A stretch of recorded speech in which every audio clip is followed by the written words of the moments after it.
All right, hey guys, what's going on? So we are going to do a new little series here, talking about movies. And the first one that we chose was The Mist from, I believe, 2007. Brian, is that correct, or is it That's 2006? right.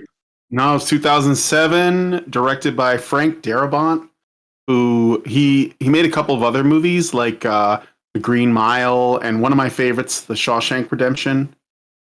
He also gave us like the first season of The Walking Dead, maybe even the second one, but I know the first one was he was heavily involved in Yeah, I think that. the first two. I think the second one they were like changing out the writing team and firing people and doing all types of weird, crazy shit. But Brian here has been from Honey Badger Arcade has been gracious enough to join me on this, and I think this is going to be a lot of fun. So I think we should just get right into it. So, I guess Yeah. just general thoughts, like, what did you think about this movie, and had you seen it until this viewing? Oh no, I've seen The Mist a bunch of times. It was, it was just it blew my mind. I actually think I'm pretty sure I saw it in theaters, and I love that movie. And I know that Stephen King adaptations, his books always get made in movies, but this is definitely one of the ones that left like the biggest, longest lasting impression on me when I saw it in particular. And I don't know if we can get into spoiler territory, but all I will say is at this point, the ending, just like I was like, wow, that was super, super courageous of them and pretty interesting. And that was how I felt about it back when I saw it. I think I did see it in 2007. So, what about you? Well, first, I think it's safe to say, for everyone watching, that we should get into spoiler territory. That way we can talk about everything in full. Um, Yeah. so if you haven't seen this movie, you definitely should, and maybe this will get you excited about it. And if you haven't heard about the ending, I'd be kind of surprised because the ending is so famous. Um, Mm-hmm. but yeah, I know that the ending wasn't in the book. And No. Stephen King No. himself, as awful as his Twitter is, um, definitely wrote something interesting here. And he was actually very impressed with Frank Darabont's version of the ending. I think he actually prefers it to his own, which is kind of crazy to think about. Yeah. Yeah. So I guess we should like talk a little bit about what the mist is before we get into the ending. So, in the mist, you have like a sleepy town in New England. I think it's like in Maine, which, by the way, is where Stephen King grew up. So he often like writes about himself and like he puts himself in a lot of his stories. Like his fears are a big thing that he puts in his stories where he draws his inspiration.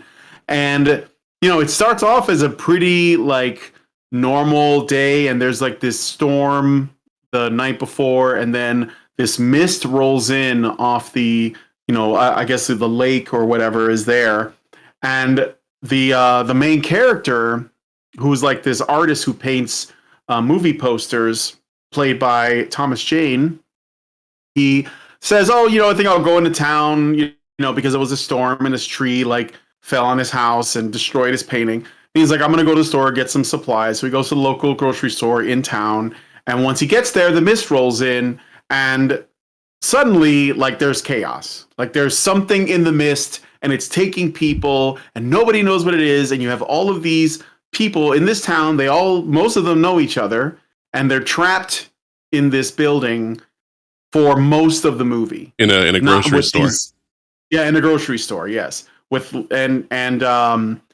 there's craziness ensues. They learn that there are alien creatures in the mist. They don't know where they came from. They're extremely hostile. They're super mysterious, and people are getting picked off. And then they start, the people that are trapped in the store start turning it on each other, and that's when things really ramp up and the stakes get higher. It So builds I such don't know if great that, tension because it's like you have that yeah. external foe, like that mysterious external foe, like in the mist, and it's like a dice roll of whether to leave or not. And that because like it adds so much pressure because you have all this internal conflict with the people in store, and we'll certainly like get Mhm. into the details of it. Yeah, like there's like the devil you don't know, which is outside in the mist. And then there's, I guess to some degree, the devil you don't know inside too, because one of the things that Frank Darabont said, I think, is that he thinks of The Mist as another prison movie just like Shawshank Redemption and The Green Mile, which are, other things that he's directed. And they're also, I think, Stephen King books too. And I think so. But so he sees it as the same thing. So like in prison, they usually they say if you go to prison, you have to pick a gang, you have to join a gang because you're safer in numbers. And this is kind of what happens in The Mist as well. You get, like I mean, I guess at first people try to work together, but they quickly start to, go become desperate, afraid, and then angry with each other, and they start forming tribes essentially. It's a very Um, interesting look into human nature, actually, when you really think about it. yeah, yeah, yeah. It's usually what like zombie movies. A lot of times they're just more about human relationships. Like it's really that's usually what they're about. Like The Walking Dead was the same. It was like the first couple of seasons was the zombies were almost like they were like a background feature. It was like an environmental feature, but you were really looking at the human stories. This is like the true of most zombie movies, like Night of the Living Dead, like Day of the Dead, or Dawn of the Dead. I'm sorry, and Day of the Dead. And usually the people who write these stories are trying to say something like humans are the real monsters, kind of a thing. But I think The Mist kind of did that too, but I think it did it well. And I love the fact that the creatures in The Mist are never explained. Like no one says this is the biology of this thing. Like you just don't know what you're looking at, Yeah, even you're when you every time see you it. see You know what I'm them, you're saying? kind of like just in awe, like the whole time. Like it gives a lot Yeah, of like holy shit moments very consistently. yeah, yeah. Like in some cases, you can watch the movie over and over and still not really know what these creatures are. Like the really big ones, or the tentacles. We don't really ever find out. We could like maybe that thing at the end was that thing with the tentacles, I had but we that thought don't too really when know. I saw that giant Yeah, thing that has like the tentacle stuff on his back. I was like, at first I was like, "Fuck, dude, is that the thing with the tentacles?" But then I also thought like it was bouncing their car as it was walking past, and it was making a pretty yeah, audible sound. I feel like if it was that, they probably would have felt those things and heard that. Um, yeah, so like we really don't know. They even say in the movie like, "What the hell were those tentacles even attached to?" yeah. Exactly. So I want to say And like the and first thing I noticed about this movie, um, was well, let me just say it at the top. Thomas Jane is amazing in this movie. mhm. He is incredible. Um, what was I wanna see if you noticed, or maybe you know or don't. What was the first thing you noticed that was different from the book versus the movie? Well, I never read the book, but I mean, like other than the ending, I guess. Um, because I haven't read the book, but I will say that I think that the writing of the characters is, from what I've read, a bit different.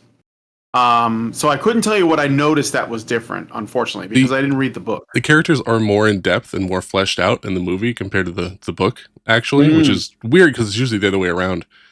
Um, the main thing though that I noticed is that the neighbor, Mr. Norton, the black guy. yeah. Yeah, that's actually a race swap. He was a white guy in the book. That being said, Ah, though, that guy Andre Brower, I think did a great job, and I think the yeah. movie is not quite the same without him. No, he's really good in that, and I think that was actually a really interesting choice because I don't know if this is okay to get into, but like normally when you do race swaps in film, it's usually with characters that they will race swap out a white guy for a minority guy for It, characters that are likable. it always So goes if in they one do it, direction. yeah, yeah, yeah. But in this case, actually, because I watched it with my wife, and I was pointing out that the thing about that character, the black guy who's the neighbor, um, I was trying to figure out what was his deal, and what I realized is that he was a first of all, he had a chip on his shoulder. He didn't like appreciate the people he was around. He was kind of an elitist because he was like like kind of a hotshot lawyer from the city, and these people who lived in the town, they were more like working class, even rural people, kind of country people, you could say, even though they were in the North England part. But he saw himself as like you know, kind of like more Like above elitist, them. and they, yeah, like above them, right, and smarter than them. Like he would, and he was like walking. It almost made more sense that he was kind of an uppity black guy in the movie because he was surrounded by these white people, and he thought, no, seriously, and he thought that they were, kind of like playing a prank on him, and that they were after him. He had that kind of It kind of victimhood makes his mindset. like attitude make more sense. It kind of adds to it. Yeah, it does. And he's also at least pretends to be like a rationalist, right? So when this thing is going on, he's like, no, you guys are pulling, we're gonna just get out of here, like this is the rational thing to do. And then he just leaves. It was Now very much we don't. like a faith in the institutions versus no faith in the institutions. It's very much Yes. like politics today, actually. Yeah, and also he had a kind of like an idea that everything can be explained with some kind of reason. Like there's always some rational way of like understanding what's happening. So he was like, "Well, we're just gonna leave and we're gonna go get help or whatever, right? I'm just gonna go to my car because these are not supernatural." He was like the Yeah, he opposite would say like, end. I don't know if this is natural or man made, but it's definitely not supernatural. Right. So he was like the other side of that hyper religious woman that was in the. He was like the flip side of that, right? And and then he leaves with a few people that want to be with him, and we don't know if he makes it. We never hear. They go into the mist, they disappear, they're gone for the whole movie. We never see them again. So So you, yeah, yeah, go ahead. I think we should start a little further back. Like, so when they first get to the store, right? So like what happens is the storm hits, right? Mm-hmm. And the main character, played by Thomas Jane, David Drayton, his part of his house gets completely caved in because a tree falls on it, and then Norton, the black guy, his tree like falls on their boathouse or whatever, and then and a tree also falls on his car, and so like Yeah. they ride into the grocery store together. And like they never got along as neighbors, but like they had some mutual ground and kind of did well, at the beginning. Well, they Um, were in. It was kind of a crisis, so he was like helping him out. So right. it was He almost was like a being thing neighborly, where yeah, yeah, and so like what really starts, like you have well, I also want to mention there are several characters in here or actors from The Walking Dead. So it's yeah. really cool that Frank Darabont used them again. Like they had Andrea from The Walking Dead as one of the main characters, and then they had Carol, they had Yep. Dale, and I don't remember Carol and Dale's like names in the movie, so I'm just gonna say their Walking Dead names. But like They're like yeah. the shit first goes down, like you hear the sirens go off, and then you see the mist, and then you see Dale with a bloody nose sprinting into the store, and like there's something in the mist. They took John Lee, and then it's just like holy shit, like it scares the hell out of everybody. And then Yeah. people are like super skeptical because they didn't see anything. Um, you know they they uh they have the main character David Drayton. He goes back into the generator room, and it's like backing up, and he's like telling like Ollie, who's a great character. He voices Dobby from Harry Potter, by the way. I just found that out. Um, Oh, the Toby Jones. Yeah, yeah, Toby Jones. Yeah, the assistant manager. he's Yeah. Yeah. he's No, great. he's He's awesome. super lovable character. He's yeah. Um, Yeah. Also total Chad with his revolver. Um, Absolutely. so Yes. so he goes back and he tells him, and then I think his name is Jim, like the two like redneck guys, like the like two like mechanic guys, Myron. I think Myron there was one and guy named yeah, Myron, Myron and and I think maybe Jim. Jim. Yeah. Tells them, and they're Yeah. like, "Hey, like the generator's backing up," and they go back there, and David Drayton also sees something like pressing against like the garage door, and he's like, "Tell them about that," and Hmm. they don't believe him. They're like, "Okay, what the fuck?" They go back there, and they go back there with Norm, the bag boy, and they're like, Yeah. "Yeah, something's blocking the outside. Like if you can get that door raised." Like Norm's like, "I'll go out there," and they have like a bunch of conflict about it. Um, and eventually like they don't listen to Thomas Jane at all, and they go out there anyway, and Norm gets you know uh sucked up by these tentacles, and it's a crazy scene, and they take him like he dies. uh, Yeah. We don't ever see him again. We only assume he dies. He was eaten or something. yeah, Yeah.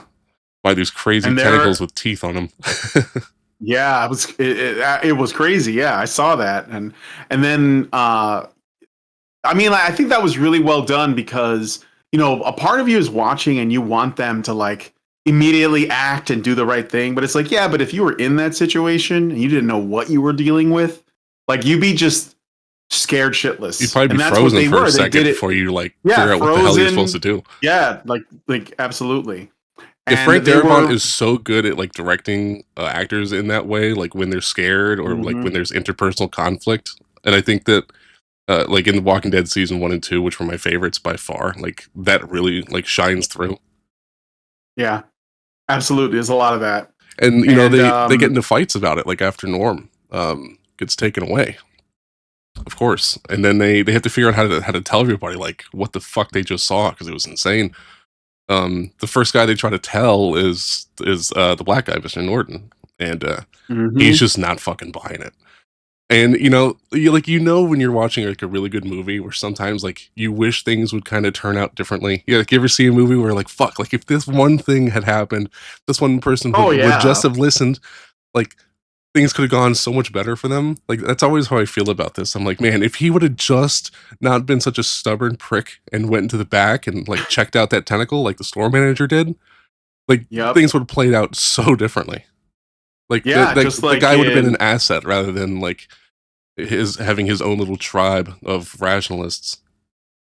Yeah, absolutely. And I think that was like that's like a technique of well, at least like it's planned out because if you get the audience reacting like that, then you got them hooked. You got them hooked in. It's like, man, I wouldn't have done that like that, it's like it means that the story is working. It's gripping you.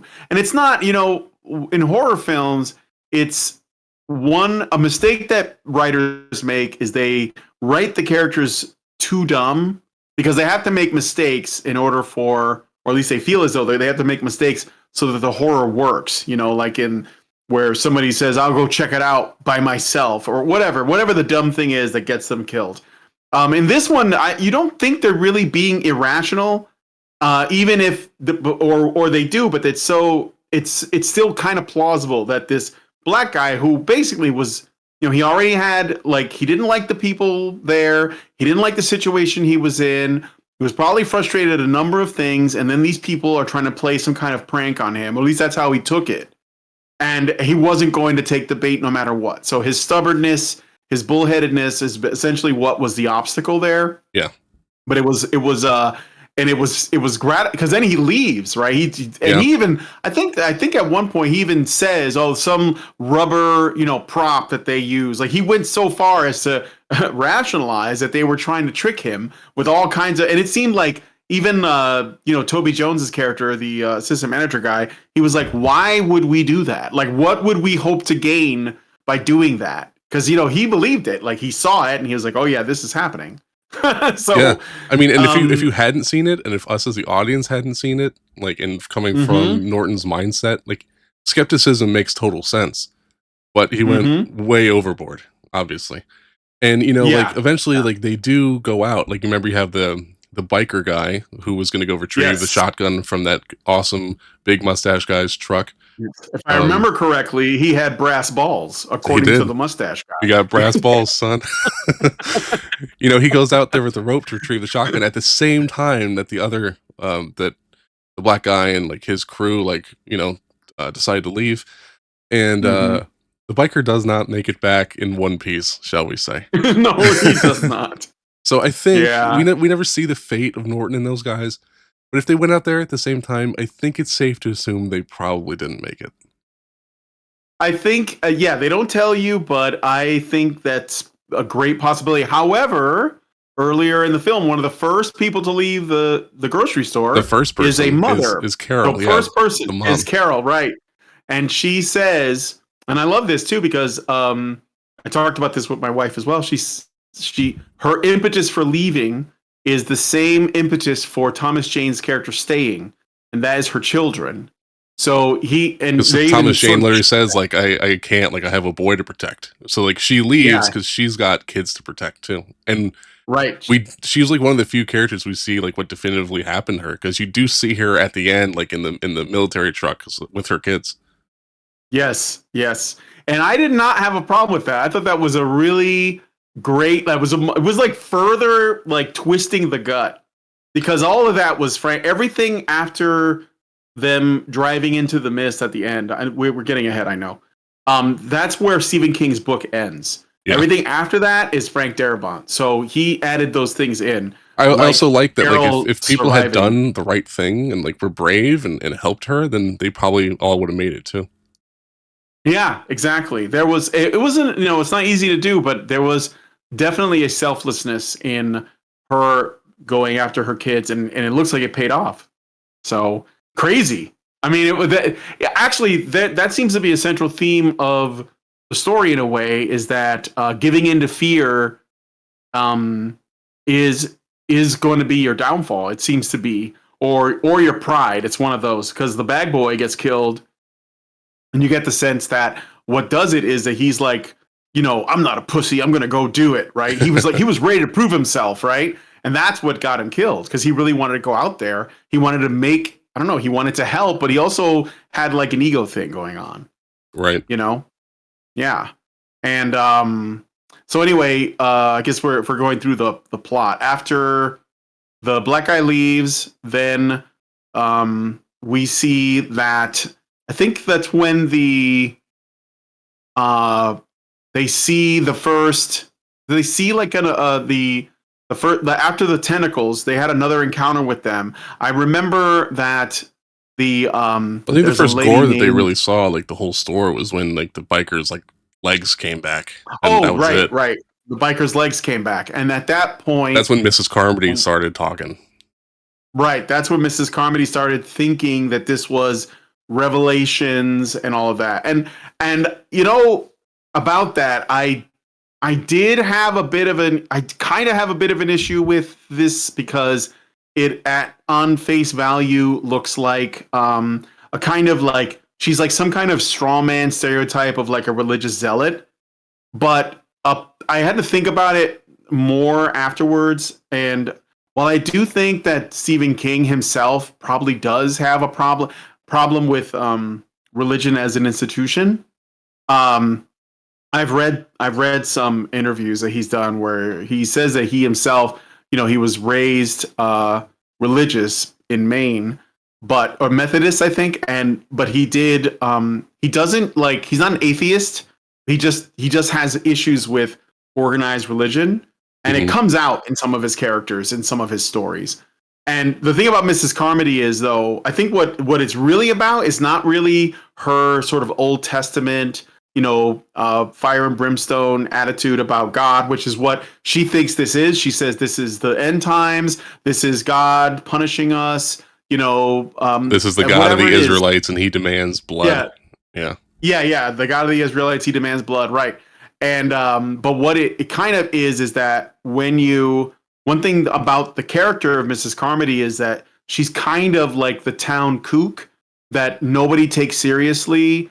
Everyone treats as crazy, so Mhm. they don't listen to her, and therefore she has no influence. But in this context, when everything seems to be going to shit, and all of a sudden her crazy ravings sound sane, so it's like she's somebody who didn't have any influence that's getting a lot of influence. Yeah, like, So this I think that's situation made no sense to anyone, and so, like, they looked to any except her. rationalization that someone, like, could offer that, Right. something that didn't make sense Yeah. before now, makes sense to some people, and I didn't I assume, just from Stephen King and his Twitter, that, maybe it was, like, some anti-Christian whatever was, like, the intent, but I kinda, like, wrote it off as, like, false prophet, crazy, like, woman preacher, and, maybe just some general crazy Protestantism kinda mixed in there. So I wasn't too, like, bothered by that. Yeah, I mean, like the whole like the church is actually evil thing is just kind of like, it doesn't. I don't find it offensive. It's just kind of boring because they do it all the time. Yeah. But I think in this movie, it's actually not. It's really more about, like I said, this switch in influence from being a nobody to being a somebody, and so you still have this sort of like issue of pride and vainglory. But then what's even more interesting is we don't know that she is wrong because there are some things they do in the movie. Like there's the next encounter. First off, she predicts correctly that they will come at night and they'll take another life, and that what happens is that night, That's when the bugs showed up and yeah, those the weird giant pterodactyl like things.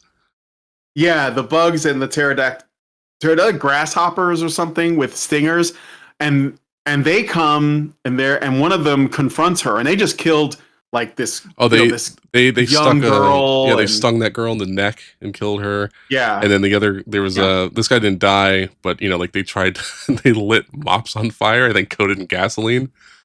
yeah, And you yeah, know, and one guy got set on fire and did die eventually, yeah, but he wasn't killed by the monsters. he Yeah, tripped on like the mop bucket of gasoline and lit himself on fire, got like crazy burns. But yeah, like yeah, yeah, the bug like killed that one girl. And then the bug landed on Mrs. Carmody and then just decided to like fly in front of her face and like spare her. yeah. And so She like that gave said, credibility to like the other people in the store. yeah, they saw it too, and she said, you can. I think she offered herself to it, and then it left her alone. Yeah, she was just And like, then, "Your will be done," whatever, and it leaves her alone, and everyone is just like, "Holy shit!" Like maybe she's right. yeah, exactly. And so she starts to grow a following, and I think that's as a result of that. What happens next? Then you get like Oh well, you then know they have to go to the pharmacy because that guy with pharmacy. his burns. Yes, yes, they had to go get stuff for him, and they want to get some other stuff.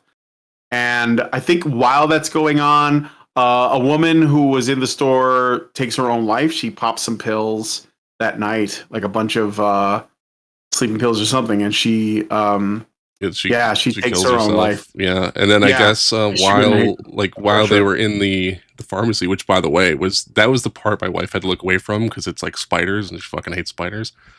Mm-hmm.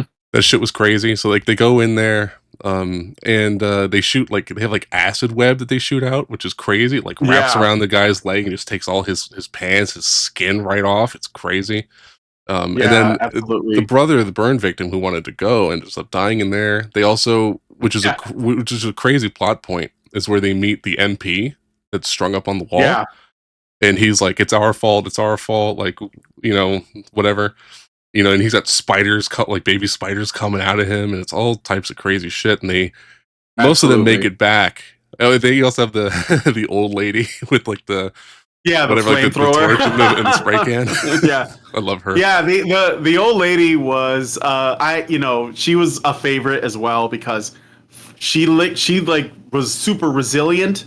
I think that was another thing you don't really see a lot where the old people, their wisdom, and they're just super tough, like just tough sort of rural people, which is Yeah. true. And yeah, she handles herself very well. I was sure she was gonna go. Like the first time I saw it, I was like, "There's no way this old lady's gonna last." She also She threw makes it to the end. a can of peas at Mrs. Carmody. Yeah. It's like stoning's in the Bible, isn't it?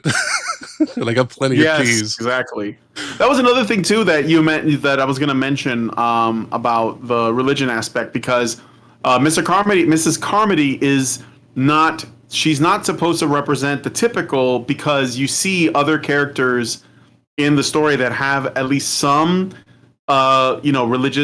religiosity to them, like they believe in stuff, but they're not like her, like the biker guy himself, right? He says, I believe in God, I just don't think he's an asshole, something like that, right? Yeah, He like I don't tells think the he's the this is bloodthirsty asshole you think he is. yeah, yeah, exactly, as he's like leaving.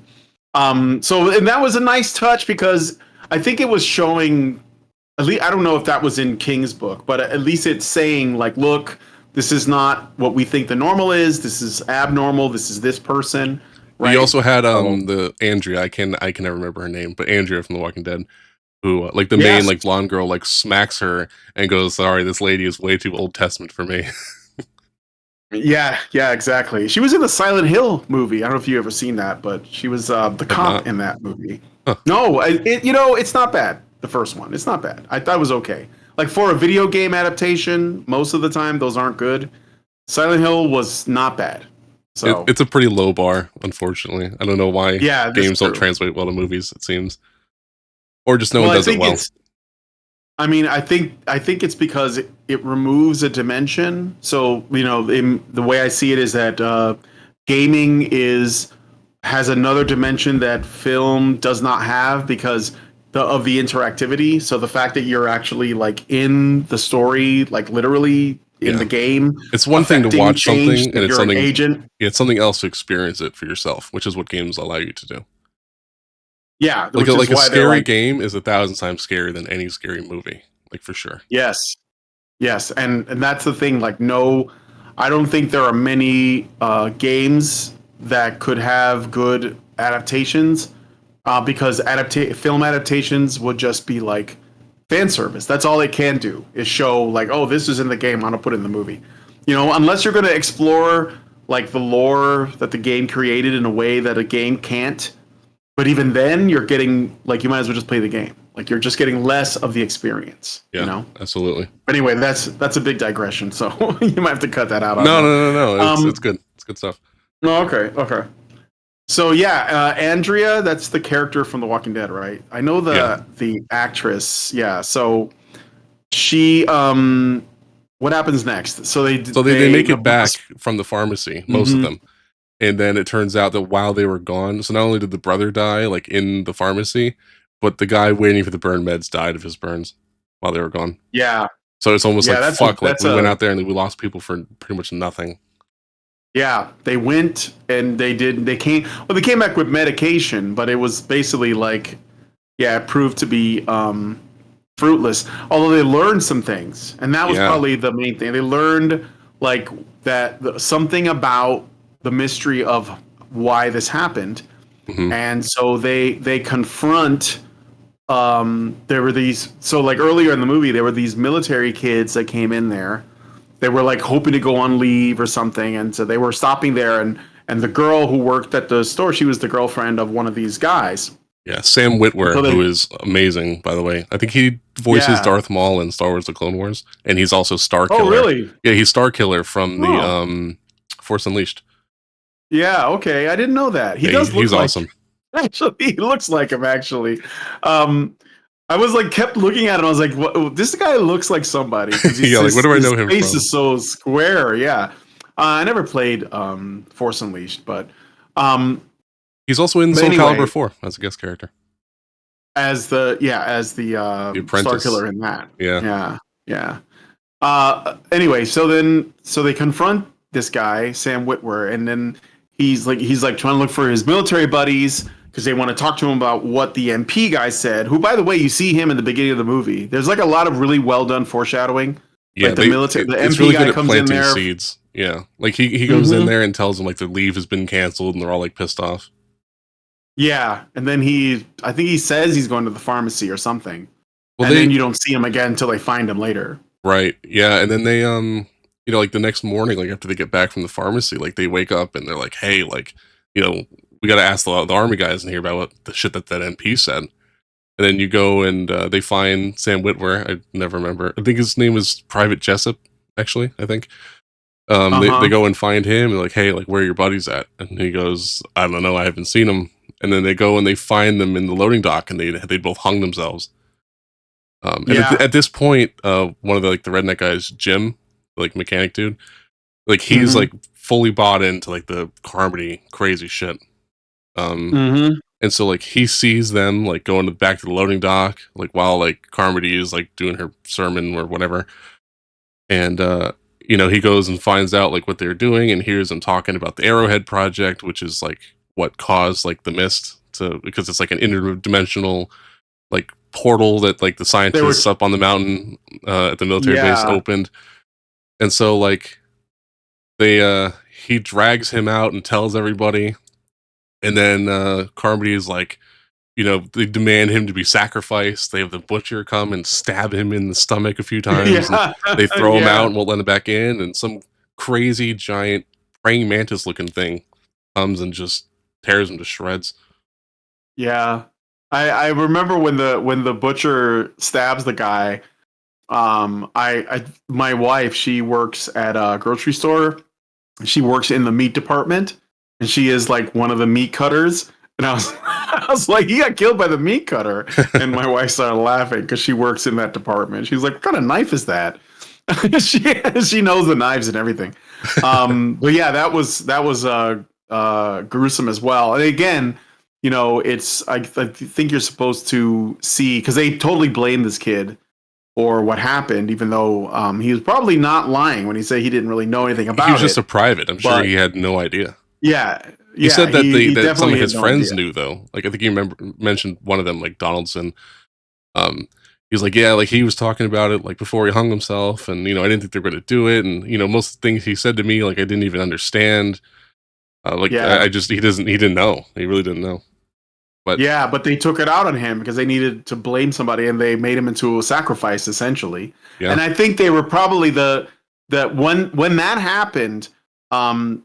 Thomas Jane, Toby Jones, and those people, Andrea, they figured out that they're going to end up doing this every day until nobody's left. They're just going to sacrifice somebody, yeah. They're like, all right, like like every it's day. time to dip. Like at this point, the Yeah. monsters inside are scarier than the monsters outside because the outside is Hmm. still a dice roll, but in here it's like certain death. It's a matter of when, not if. Yeah, And so like they have exactly. Ollie go ahead and like stow away like some groceries for them to take. They're all gonna go to Thomas Jane's car, which seats like 8 people, and they're Yeah, and just he they're knows gonna that dip. because the biker guy was going to the mustache guy's pickup truck, and there was a shotgun in it. Which, by the way, I don't think they ever got it. No, they didn't. But that was further out, and he was like, "Oh, well, my car is parked a lot Yeah, closer." he's like, I'm like So half that distance. We've yeah, the biker made it this far. Like we can definitely make it this far. yeah. And I thought that was super cool as well because again, it's another one of these things where like some movies they think the audience is stupid, but this one didn't. Like we're thinking They about flesh these out things. like This is every what was detail, like everything lines yeah, up. They do such a good job.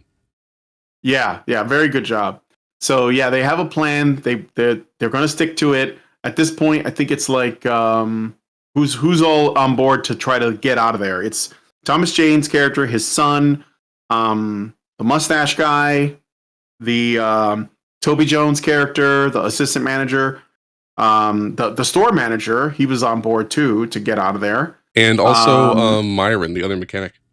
Myron, yep. That was another thing that's kind of neat was those two guys that were buds, where they found themselves on opposite sides Yeah.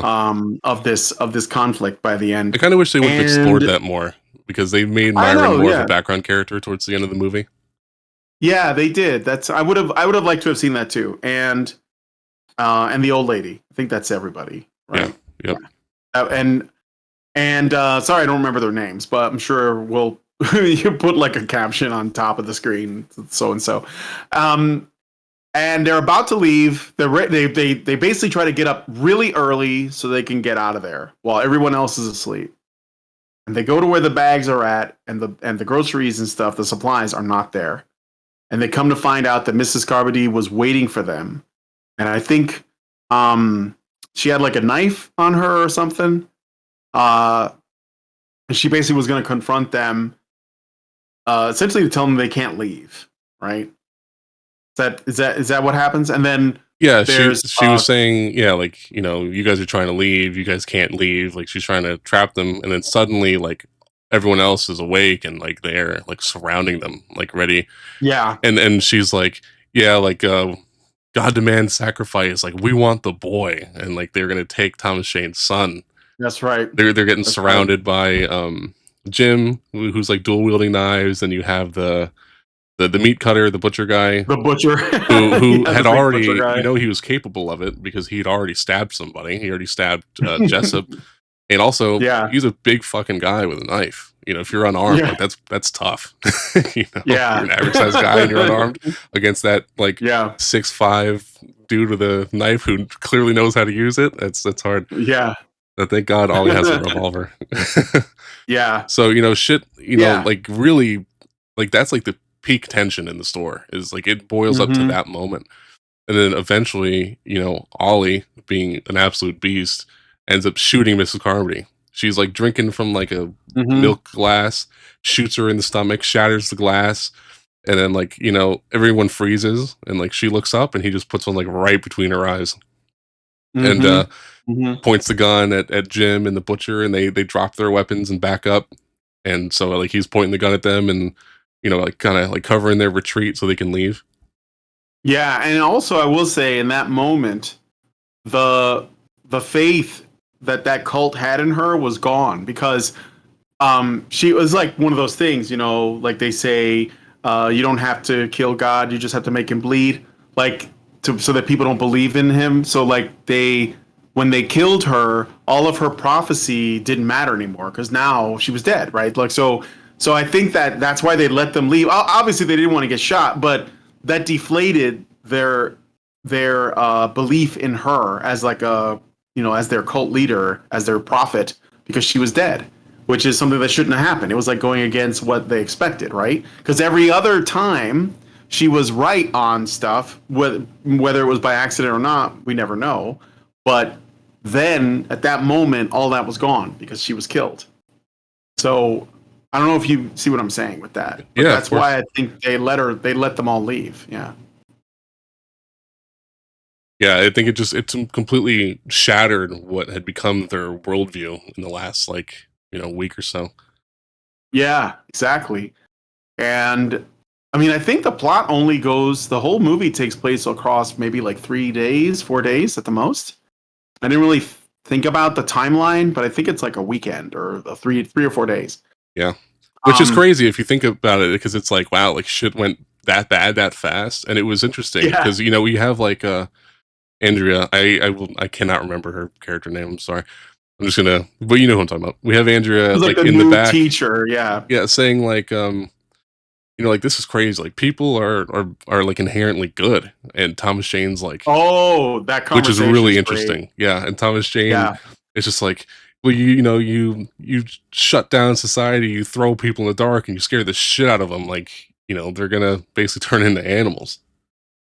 Yeah, he said, I think the line goes, she says, people are inherently good, which is kind of like a default liberal worldview. And he Hmm. says, yeah, as long as the lights are on and you can dial 911. But you take those things away from them, you throw them in the dark, you scare the shit out of them, and they will, eventually divide themselves up into tribes and try to figure out ways to kill each other. And yeah, and then like Toby's character, the system manager, he says, as a species, we're inherently insane. Yeah. Um, You put more than two of us in a room, and we decide we start making up reasons yeah, to kill one another. yeah, something like that. Um, yeah, so they leave, and they're making their way out to the parking lot to get to the car. And unfortunately, at this point, something they get like attacked by spiders.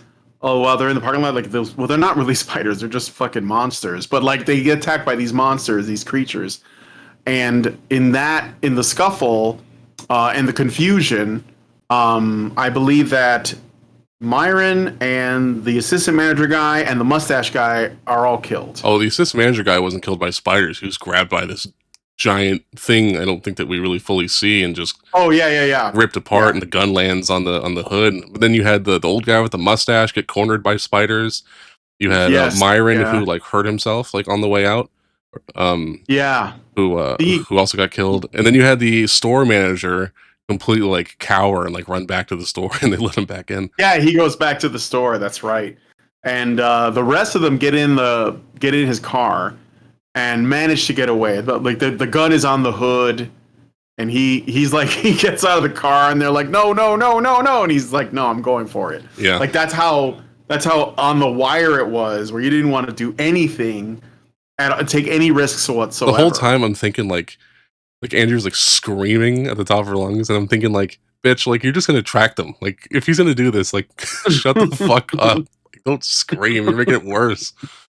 Yeah, And like that exactly. big, spider thing, like hops onto the car and like cracks the windshield Yeah, or whatever. And the second he closes the door, though, it like fucks off, which had like me thinking about like I like wondering about like is the biology of these creatures, and I'm thinking like I wonder if yeah. like maybe like they can detect prey by like scent or something, and like the scent disappears when the car door closes and they don't see well.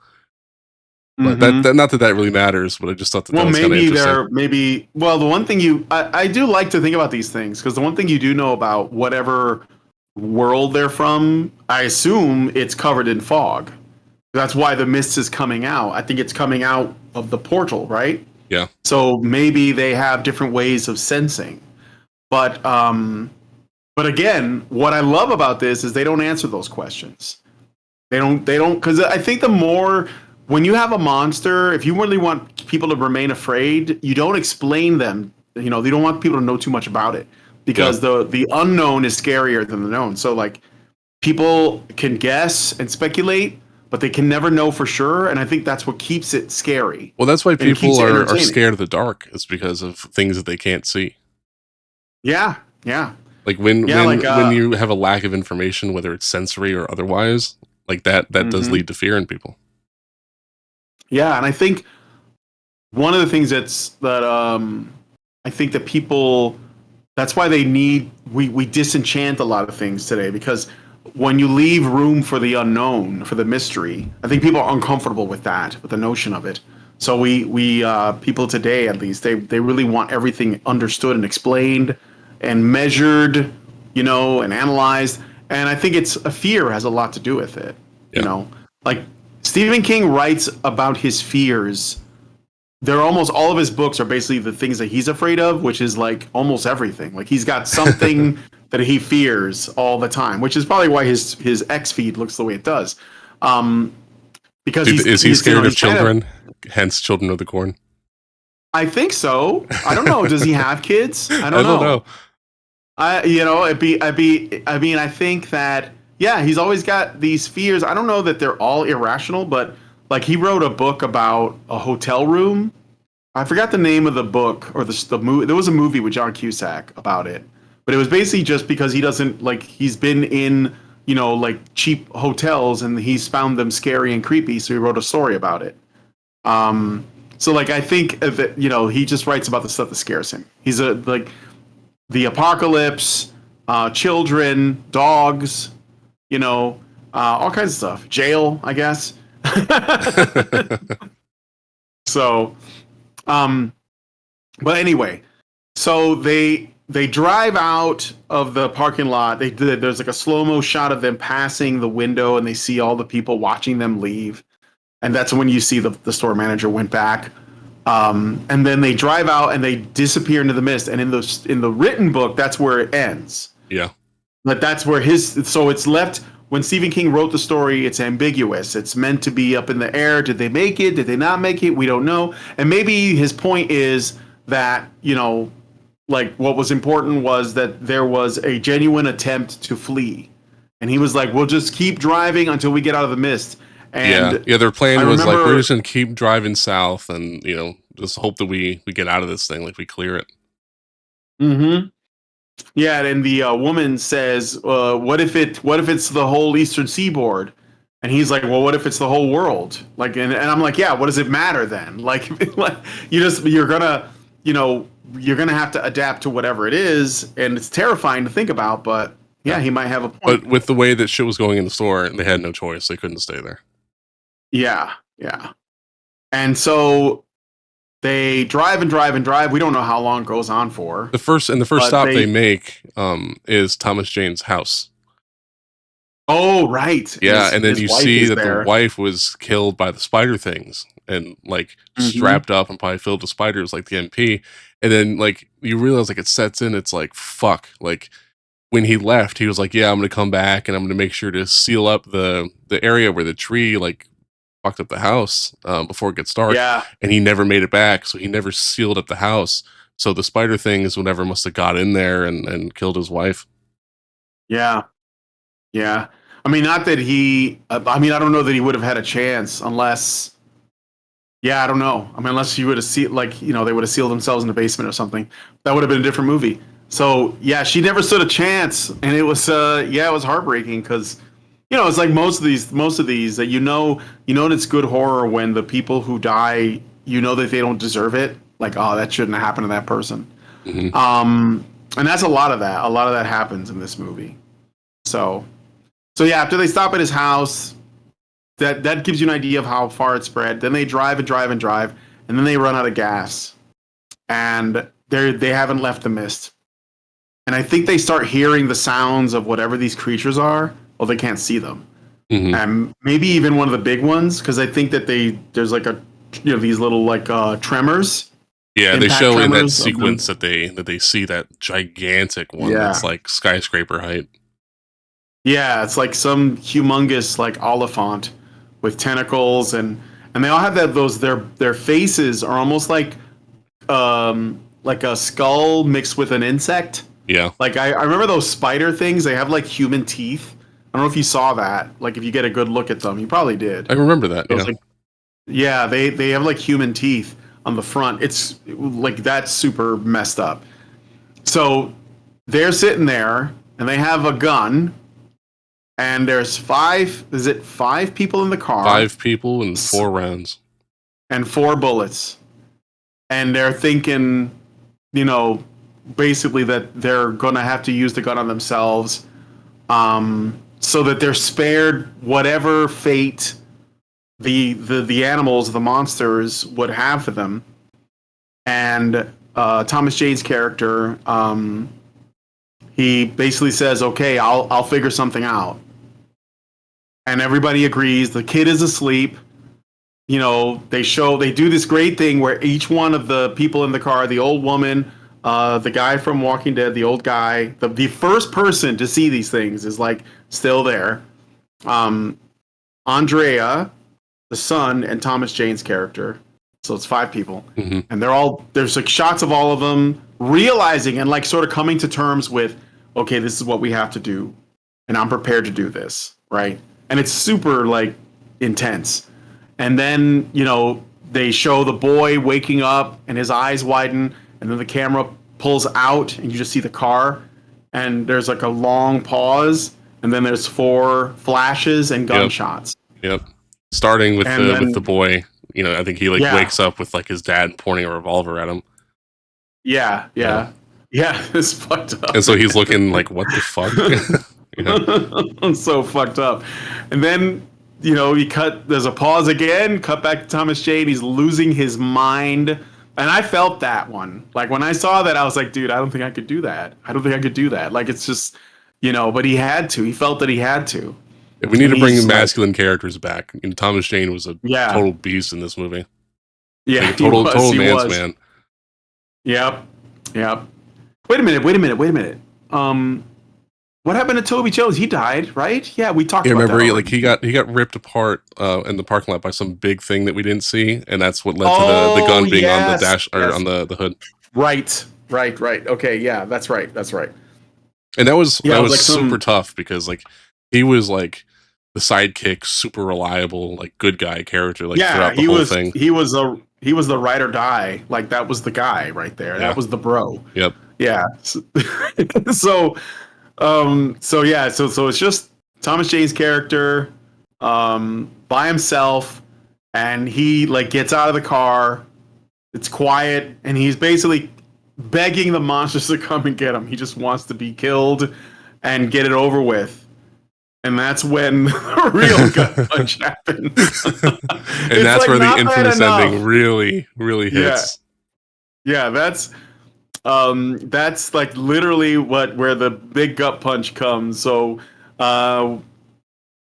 he mercy kills his wife, his son, and 3 other people, and and then just moments after that, the mist just starts clearing up, and these military vehicles, tanks, and personnel carriers and shit. Yep, Come guys with driving flamethrowers down, taking out like the guys with spider webs. flamethrowers, taking out the spider webs, and they're just clearing the way. And he's just realized what he has done. And if he had just waited like 5 minutes, he would have been fine. And of course, on top of that, as like the personnel characters are going with a bunch of survivors and refugees, he sees the woman who with her 2 daughters. Yeah. Carol that from was Walking like Dead. left in the Carol from The Walking Dead leaving with the 2 with her daughters. And I remember him, he's like losing it, and like a couple of guys in gas masks are like, putting their hand on his shoulder and they're trying to figure out why he's freaking out. Um, yeah, and the camera just does that, where it pulls away, like it's like Just a pulls away what while do they he's call like it? on his knees, like screaming. Yeah, Just exactly. pans out. Yeah, And then you get the yeah, credit roll, and it's like, holy fuck. To me, like that ending kind of signified like a never give up hope kind of message. yeah. That's right. That's what I said to Lindsay when I talked to her about it. I was like, what it told me was that they chose, and I mean, like, it was almost like the coward's way out. It was like, we just don't want to suffer. And I get that you don't want that for your son, but it does make you think we should have just stuck it out. We should have found a way to fight these things for as long as possible. Yeah. And they were overcome with hopelessness. And yeah, it was like they took, because I mean, And you sympathize with I it too, think, because it's like yeah. they had no fucking idea, like and they didn't want to suffer the horrible fate that they've seen so many others already suffer in this span of just a few Hmm. days. Yeah, yeah, absolutely. So, um, what do you have anything else to add about that? We just went through the whole plot. Yeah. Well, I mean, firstly, I'll just say, like, I think this movie is awesome. It's one of my favorites. I Hmm. don't know. Some people consider this a thriller, and some consider it a horror, and I'm not really sure where to place it. But in either genre, I would say it's probably my favorite. I just really love this movie. I just think it's very well done. It's hyper interesting. Something I wanted to ask you about is, this movie came out in 2007. What did you think about the CG, like the CGI? Like, do you think it held up? I think it was, yeah, I think so. Let me think about that. I just watched it the other day, and I think it does hold up. I think the sort of like desaturated color palette, the way that they don't show you too much. Like even when you get a good look at them, it's not like there's a lot of attention put to it. And the way that they because it is focused on the humans, you almost don't really notice. I mean, I know there's CGI. I think it's pretty. I think it holds up pretty good. What do you think? I think it's not too bad. I think in the times where you're showing something and it's like partially like obscured by the mist or whatever, like really helps it because you don't really Mm-hmm. need high detail for that kind of stuff, like inherently. Yeah, Um, yeah. but there are times like where I'm looking at the tentacles or whatever, and I'm thinking like, yeah, like that's very like obvious like by today's standards. And you even have like older movies, obviously way higher budget, but like Revenge of the Sith from 2000, I think 4 or 5, Mm-hmm. I think 5. That CGI still holds up pretty damn well. Yeah, yeah. So Like Lord of the Rings CGI. The creature in the first movie. I don't know if you saw Fellowship, yeah, but there's like that thing with the tentacles in the water by the cave where Moria is at, and it attacks them. Do you remember that CGI? no, I somehow Think it's know. called the Lurker. Yeah, it's like they're going into the mines of Moria, and there's something in the water.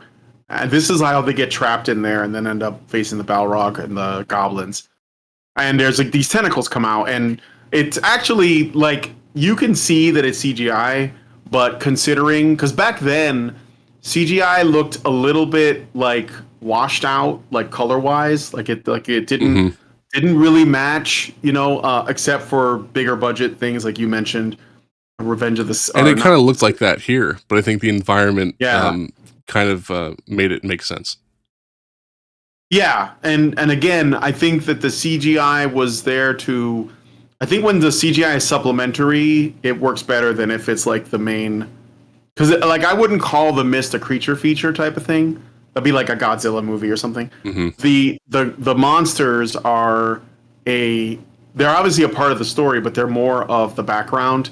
Like what the movie is all about the performances, the script, and the plot. Like the people, the humans, and they do some good stuff where the like say like the webs, like some of the environmental stuff is not CGI. So like the guy that's like in the MP inside the pharmacy that's like cocooned up, and he starts talking Yeah. all of a sudden with his eyes all white and shit.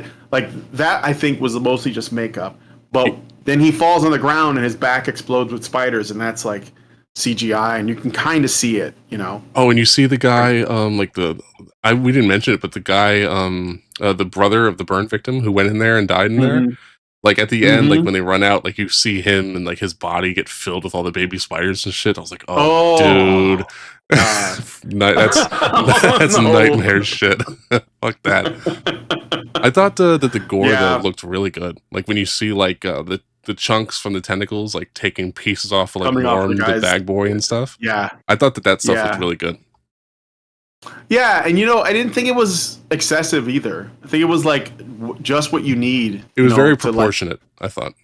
Yeah, I think so too. Something about that scene I Um, forgot to mention that bothers me a little bit is, like, Norm is in there screaming, everyone is screaming and freaking out, and nobody and inside the nobody hears it. quiet store hears this at all because 'cause they're all, like, That's somber and scared, and they don't hear the guys going, "Ah, ah, holy shit," like, like, nobody that's hears it. true. That's true. Bit of a plot hole there. Yeah, Another it's like thing where that I they thought was listen. a little bit of a plot hole was, like, right when they get into the store, I think it was Mhm, Thomas Shane's character, he, like, picks up, like, a newspaper, and it talks about, like, this crazy, like, electrical storm or whatever, and I'm thinking, like, mhm. it's, like, first thing in the morning, and, like, everything is down and, whatever, like, I'm not even sure how they printed and delivered this, like, so quickly. Yeah, right. How did they get the news so fast? Yeah, right? And the radio stations, the radios were down. Even when they were driving there, they couldn't pick up a signal, but they got the newspapers out. That is a Yeah. bit weird. Oh, yeah, we forgot to mention that, but yeah, not picking up any, like, radio signals is, something that I think that Hmm. really, added to, like, the hopelessness of, like, thinking, like, "Fuck, Yeah, like, maybe there's really no way out, like, maybe, like, it's over." yeah, like we're totally cut off, Yeah. right? Like, yeah, yeah. Um, there were some cool Easter eggs. I know yeah, I know you saw them. At least in the beginning. So like when he's the beginning of the movie opens and he's like in his little like studio in his house and he's painting the movie poster. Mhm. Do you know what the movie poster is? Did you like catch the movie posters in his room? I remember looking at it at the one that he was painting, but I don't think I looked at the ones in the background. Yeah, so like let me see. Um I'm gonna tell you in a second. I'm sorry. This is No, it's okay. I know of a couple of them right off the bat. But okay, so the one he was painting was actually for a book that Stephen King wrote that probably deserved a better adaptation to film, but it's a very popular, I think it's a series of books called The Dark Tower.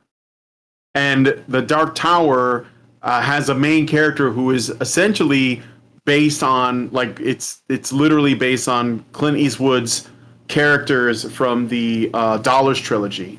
So like the Man with No Name from Okay. the Dollars trilogy, is like this cowboy, the one he's known Oh, that for, was the one Good, the that he Bad, and was the painting, Ugly. right? Was, like, the one that looked like an Yes, old Western? I thought it looked it like was. Clint Yeah, Eastwood, yeah. yeah, it's supposed to look just like Clint Eastwood because the character from the Dark Tower books is based on Clint Eastwood's character in, or not, yeah, Clint Eastwood's character from like the Dollars trilogy. For what is it? A Fistful of Dollars, For a Few Dollars More, and The Good, the Bad, and the Ugly.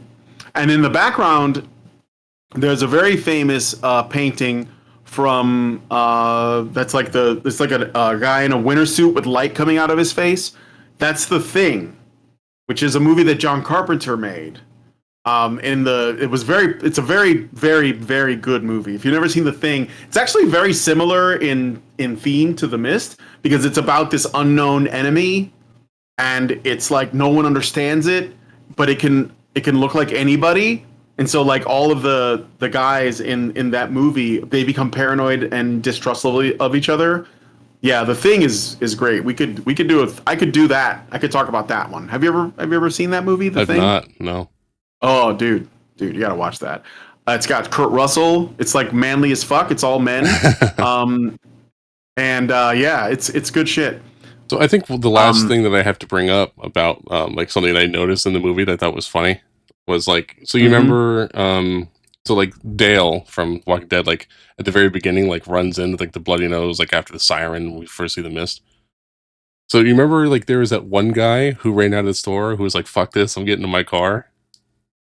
Oh yeah, yeah, yeah. So, like, we didn't see anything that happened to him, but he just, like, started screaming, and I thought for a second, I'm like, I wonder, like, what if, like, nothing actually had happened and he was just, like, fucking with them and just screamed just, like, to scare them? And he's just Ah! And trolling then them, he's and like he's just like, driving "Let's see how away, long these idiots stay in that laughing. fucking store." Oh, That's man. funny. I don't really want these questions answered because I think it's better that we don't know, but a part of me does wonder how the um the mother managed to get back to her kids. Like what was that about? Like how did she get there and save Yeah. those kids? Because like you like it just seems like the odds are so daunting, and that was one of the reasons why you really felt for her because you were like, well, it's just this little woman, kind of middle aged, and she needs to go tend to her children, and one of them's like only 8 years old. How are they going to survive? And not everybody else, like that's basically, you know, that's tried to like leave up until that point, like well, up until the end of the movie, they either died or we just don't know what happened to them.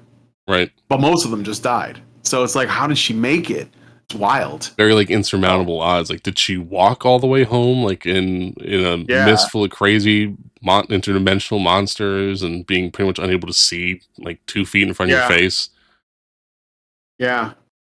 Yeah, maybe somebody will make like a missed video game where it's just like a stealth game. You have to get all the way to your daughters and then find the military and bring those girls with you. It's just avoiding them, like what is it? Alien Isolation. There you Yeah. go. I just gave you an idea. There you go. Stephen Make it King, I like hate your that, Twitter, and but hire me, I'll make this game for you. just do a mixture of Alien Isolation and Plague Tale, and there you go. Like escort mission. It's a giant escort mission. But yeah. Anyway, no, The Mist is great. It's I think of it as a horror movie basically, and it's just really good. It's like yeah, Frank Darabont. I've never seen the Green Mile, but Shawshank Redemption, awesome. Also, super manly ass movie, and The Mist is very good. I was very pleased, and it was like actually around that time there were a lot of duds. 2007. I mean, there's way more now, but back then it was kind of hard to find something like that. That was pretty solid. So Yeah, I think it's a classic. I think, anyone who's into any kind of horror movies should watch it if they haven't seen it. yeah, definitely. And please, Hollywood, don't remake it. Just leave it. Just leave it They alone. did a show, like a TV show remake, and I didn't watch it because I was Yeah. like, "There's no way it's gonna be better than the original movie." No I heard it way. was bad. Yeah, I bet. I did. Yeah, I think when I looked up The Mist to sort of like prepare for this show because I wanted to get a couple of facts about it, I saw something about a TV show and I was like, that's not the same thing. Maybe we'll do that in the future. Maybe we'll watch it and maybe, like, if it's really worth Oh, shitting on, we'll we shit on it could. and compare it to the movie. Yeah, there you go. That's not a bad idea. No, not at all. But yeah, I mean that's The Mist. Well, thank you, Brian, for being here, and if you want to shout anything out, feel free. Yeah, just follow me on X at Badger Arcade or just check out my YouTube channel, Honey Badger Arcade. Thank you. Sounds good. Thank you, everybody. I appreciate it.